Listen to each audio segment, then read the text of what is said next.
قل ان كان آباؤكم وابناؤكم واخوانكم وازواجكم وعشيرتكم واموال اقترفتموها وتجارة تخشون كسادها ومساكن ترضونها احب اليكم من الله ورسوله وجهاد في سبيله فتربصوا حتى ياتي الله بامره والله لا يهدي القوم الفاسقين.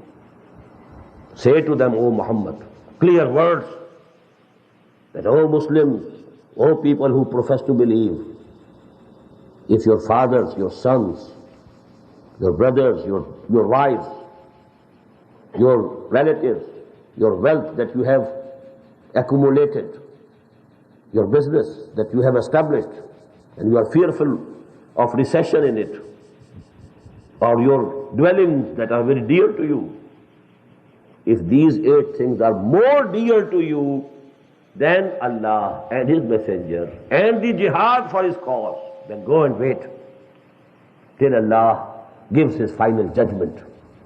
And Allah is not going to lead to the right path, guide such fusaq. It is the biggest fist,